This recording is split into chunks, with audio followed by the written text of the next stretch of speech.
ನಮಸ್ಕಾರ ಎಲ್ಲ ವೀಕ್ಷಕರಿಗೂ. ಇವತ್ತು ನಮ್ಮ ಓಲಾ S1X ಗಾಡಿನ ವಾಟರ್ ವಾಶ್ ಮಾಡೋಣ ಅಂತ ನಮ್ಮೂರು ಕೆನಲ್ ಹತ್ರ ತಂದಿದ್ದೆ. ಎಷ್ಟೋ ಜನ ಈ ವಾಟರ್ ವಾಶ್ನ ಮನೆಯಲ್ಲಿ ಮಾಡೋದಿಲ್ಲ ಹಾಗೂ ಈ ಗಾಡಿನ ಆದಷ್ಟು ತೊಳೆಯಲಿಕ್ಕೆ ಹೋಗೋದಿಲ್ಲ. ನಾನು ಯಾವ ಥರ ವಾಶ್ ಮಾಡ್ತೀನಿ ಮತ್ತು ನನ್ನ ಒಂದು ವಾಶ್ ಮಾಡಿದ ನಂತರ ಏನೇನೆಲ್ಲ ಮಾಡ್ತೀನಿ ಅನ್ನೋದನ್ನ ಈ ವಿಡಿಯೋದಲ್ಲಿ ತಿಳ್ಕೊಳ್ಳೋಣ.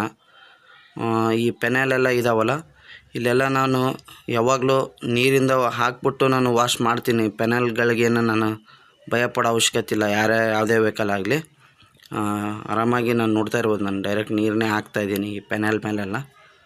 ಇಲ್ಲೆಲ್ಲ ನೀರು ಹಾಕ್ಬಿಟ್ಟು ನೀವು ನೀಟಾಗಿ ತೊಳಿಬೋದು. ಇಲ್ಲೆಲ್ಲ ನಾನು ಆಲ್ಮೋಸ್ಟ್ ತಿಕ್ಕಿ ತೊಳೆದಿದ್ದೇನೆ, ನಿಮಗೆ ತೋರ್ಸೋಣ ಅಂತ ಇವಾಗ ಒಂದು ಈ ವಿಡಿಯೋ ಮಾಡ್ತಾ ಇರೋದು. ಇಲ್ಲೆಲ್ಲ ನಾನು ಆರಾಮಾಗಿ ಇದು ಮಾಡ್ತೇನೆ. ಇನ್ನು ಒಂದು ಈ ಹಬ್ ಮೋಟ್ರ್ ಕಡೆ ಎಲ್ಲ ಯಾವ ಥರ ತೊಳೆಯೋದಂತ ಇನ್ನೂ ಭಾಳ ಕನ್ಫ್ಯೂಷನ್ ಇರುತ್ತಲ್ಲ. ಈ ಒಂದು ನಟ್ಟಿದೆಯಲ್ಲ, ಈ ಸೈಡೆಲ್ಲ ನೀವು ಪ್ರೆಷರ್ ವಾಷರ್ನ ವಾಶ್ ಮಾಡಲಿ ಹೋಗ್ಬಿಟ್ಟು ನೀವು ಅಲ್ಲೆಲ್ಲ ನೀಟಾಗಿ ತೊಳೆಯುತ್ತೆ ಅಂತ ಹೇಳ್ಬಿಟ್ಟು ಪ್ರೆಷರ್ ಕೊಟ್ಬಿಟ್ಟು ಪ್ರೆಸ್ ಮಾಡಿದ್ರೆ ಮತ್ತು ಮೋಟ್ರ್ ಒಳಗಡೆ ನೀರು ಹೋಗೋ ಸಾಧ್ಯತೆ ಇರುತ್ತೆ. ಒಂದು ಬಟ್ಟೆ ತೊಗೊಳ್ಳಿ, ಕಾಟನ್ ಬಟ್ಟೆ ಅಥವಾ ಯಾವುದಾದ್ರೂ ಬಟ್ಟೆ ತೊಗೊಂಡು ನೀಟಾಗಿ ನೀರು ಹಾಕಿ ಫಸ್ಟು ಮಣ್ಣು ಇದ್ದಲ್ಲೆಲ್ಲ ನೀಟಾಗಿ ತೊಳಿಬೋದು. ನೀವು ನೋಡ್ತಾ ಇರ್ಬೋದು ಯಾವ ರೀತಿ ಕ್ಲೀನ್ ಆಗ್ತಾಯಿದೆ ಅಂತ. ಇಲ್ಲಿ ನೋಡ್ತಾ ಇರ್ಬೋದು ಈ ಮಣ್ಣಿಗೆ ಇಲ್ಲಿ ಎಷ್ಟು ಕ್ಲೀನಾಗಿದೆ ಅಂತ. ಈ ಥರ ನೀವು ಮನೆಯಲ್ಲೇ ತೊಳ್ಕೊಬೋದು. ಪ್ರೆಷರ್ ವಾಷರ್ ಒಂದು ಆದಷ್ಟು ನೀವು ತೊಳೆಯೋದಕ್ಕಿಂತ ನೀವು ಕೈಲೇ ತೊಳೆಯೋದೇ ಬೆಟರು. ಇನ್ನು ಇಲ್ಲೆಲ್ಲ ಸಸ್ಪೆನ್ಷನ್ ನೋಡ್ತಾ ಇರ್ಬೋದು, ಇಲ್ಲೆಲ್ಲ ಕೊಳೆ ಆಗಿದೆ. ಇಲ್ಲಿ ಬಟ್ಟೆಯಿಂದನೇ ನಾನು ನೀಟಾಗಿ ಉಜ್ಜಿಬಿಟ್ಟು ಒಂದೆರಡು ಸಲ ನೀರು ಹಾಕ್ಬಿಟ್ರೆ ನೀಟಾಗಿ ಕ್ಲೀನ್ ಆಗಿಬಿಡುತ್ತೆ. ಇದರಲ್ಲೇನು ಸಮಸ್ಯೆ ಇಲ್ಲ.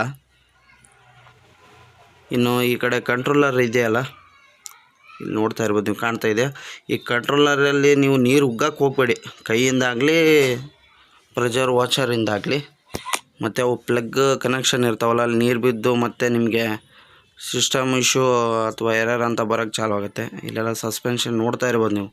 ಇಲ್ಲೊಂದು ನೀರು ಬಿಟ್ಟು ನೀವು ಬಟ್ಟೆಲ್ಲೇ ನೀಟಾಗಿ ತಿಕ್ಕೊಂಬಿಟ್ರೆ ಎಲ್ಲ ನೀಟಾಗಿ ಹೋಗುತ್ತೆ. ಒಂದೆರಡು ಸಲ ನಿಧಾನಕ್ಕೆ ನೀರು ಹಾಕ್ಬಿಟ್ರೆ ಆಯಿತು. ಇಲ್ಲಿ ನೋಡಿ ಇಲ್ಲಿ ಹಬ್ ಮೋಟ್ರ್ ಯಾವ ಥರ ಕ್ಲೀನ್ ಆಗ್ತಿದೆ ಆಗ. ನಾನಂತರೂ ಪ್ರತಿ ಸಲ ಮನೇಲಿ ಇದೇ ಥರ ನಾನು ವಾಶ್ ಮಾಡೋದು. ನಾನಿನ್ನು ಹೊರಗಡೆ ಜಾಸ್ತಿ ತೊಗೊಂಡೋಗಿ ಯಾವ ವಾಟ್ರ್ ವಾಶ್ ಹತ್ರ ಅಲ್ಲೆಲ್ಲ ಏನೂ ತೊಳೆಯಲ್ಲ. ಗಾಡಿಗೆ ಪೆನಲ್ಗೆಲ್ಲ ಹಾಕ್ತೀನಿ. ಇನ್ನು ಇಲ್ಲಿ ಚಾರ್ಜಿಂಗ್ ಸಾಕೆಟ್ ಇದೆಯಲ್ಲ, ಇಲ್ಲೊಂದು 150 ಕೊಟ್ಟರೆ ಈ ಲಬ್ಬರ್ ಸಿಗುತ್ತೆ. ಈ ಲಬ್ಬರ್ನ ಹಾಕ್ಸ್ಕೊಂಬಿಡಿ. ನೀವು ಚಾರ್ಜ್ ಇಟ್ಟಾಗ ತೆಗೆದುಬಿಟ್ಟು ಇಡೋದು, ಚಾರ್ಜ್ ಇಲ್ಲಾರ್ದ ಸಂದರ್ಭದಾಗ ಹಾಕ್ಬಿಟ್ರೆ ಆಯಿತು. ನೀವು ವಾಟ್ರ್ ವಾಶ್ ತೊಳೆದಾಗ ವಾಟ್ರಿಂದ ಅದ್ರೊಳಗಡೆ ಏನು ಹೋಗಲ್ಲ. ಅದೊಂದು ಸೇಫ್ಟಿ ಪರ್ಪಸ್ ತೊಗೊಳೋದು ಒಳ್ಳೆಯದೇ. ಅದೇನು ಆಫ್ಲೈನ್ ಮಾರ್ಕೆಟಲ್ಲಿ 150 ರುಪೀಸ್ಗೇನೋ ತೊಗೊಂಡೆ. ಇನ್ನು ನಾನು ಪ್ರತಿ ಸಲ ಇದು ತೊಳೆದಾದ ನಂತರ ಇಲ್ಲೆಲ್ಲ ಕೀ ಕಾಣ್ತಿದ್ದಾವಲ್ಲ, ಇವೆಲ್ಲ ಸ್ವಿಚ್ಚಸ್ಸು. ಇಲ್ಲಿ ನಾನು ನೀರು ಜಾಸ್ತಿ ಹಾಕೋಕ್ಕೆ ಹೋಗಲ್ಲ. ಏನಿದು ಡ್ಯಾಶ್ ಬೋರ್ಡ್ ಮೇಲೆ ಹಾಕ್ತೀನಿ, ಇಲ್ಲೇನು ಜಾಸ್ತಿ ಹಾಕಲ್ಲ. ಹಾಕಿದಾಗ ಸ್ವಲ್ಪ ಊದಿ ಗಾಳಿ ಇಲ್ಲ ಬ್ಲೋವರ್ ತೊಗೊಂಡು ಹೊಡೀರಿ. ಇಲ್ಲೆಲ್ಲ ಸ್ವಿಚ್ಚಸ್ನಲ್ಲಿ ನೀರು ನಾನು ಜಾಸ್ತಿ ಹಾಕೋಕ್ಕೆ ಹೋಗಲ್ಲ.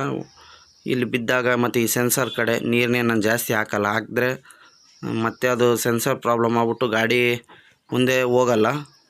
ಹಂಗಾಗಿ ಆದಷ್ಟು ಈ ಸೆನ್ಸರ್ ಕಡೆ ನೀರನ್ನ ಹಾಕಲ್ಲ, ಅವಾಯ್ಡ್ ಮಾಡ್ತೀನಿ. ಇದು ಬಿಟ್ಟರೆ ನಾನು ನಾರ್ಮಲಾಗಿ ಎಲ್ಲ ಕಡೆ ನೀಟಾಗಿ ತೊಳಿತೀನಿ. ಈ ಡ್ಯಾಶ್ ಬೋರ್ಡು ಇಲ್ಲಿ ಮೇಲೆ ಏನೇನು ಕಾಣ್ತಿದೆ ಅಲ್ಲಿ ಡ್ಯಾಶ್ ಬೋರ್ಡು, ಇಲ್ಲೆಲ್ಲ ನಾನು ನೀರು ಹಾಕಿ ತೊಳಿತೀನಿ. ಆದಷ್ಟು ಇಲ್ಲೇ ಅಷ್ಟೇ ಅವಾಯ್ಡ್ ಮಾಡ್ತೀನಿ, ಈ ಸ್ವಿಚ್ ಹತ್ರ. ಇದಾಗಿತ್ತು ನಮ್ಮದೊಂದು ವಾಟ್ರ್ ವಾಶ್ ವಿಡಿಯೋ. ನಮ್ಮ ಚಾನಲ್ನ ನೀವು ಇನ್ನೂ ಸಬ್ಸ್ಕ್ರೈಬ್ ಆಗಿಲ್ಲ ಅಂದರೆ ಸಬ್ಸ್ಕ್ರೈಬ್ ಆಗಿ. ನಿಮ್ದು ಯಾವುದೇ ಥರ EV ವೆಹಿಕಲ್ ಇರ್ಬೋದು, ಇಲ್ಲ ಇದೇ ಯಾವುದಾದ್ರೂ ಟೆಕ್ನಿಕಲ್ ವೀಡಿಯೋಸ್ ಬಗ್ಗೆ ನಮ್ಮ ಚಾನಲಲ್ಲಿ ಎನಿ ಟೈಮ್ ವೀಡಿಯೋಸ್ ಹಾಕ್ತಿರ್ತೀವಿ. ಸಪೋರ್ಟ್ ಮಾಡಿ, ಪ್ಲೀಸ್ ಸಬ್ಸ್ಕ್ರೈಬ್ ಮಾಡಿ. ನಿಮ್ಮ ಓಲಾ ಸ್ನೇಹಿತರಿಗೆ ಈ ಒಂದು ವಿಡಿಯೋನ ಶೇರ್ ಮಾಡಿ.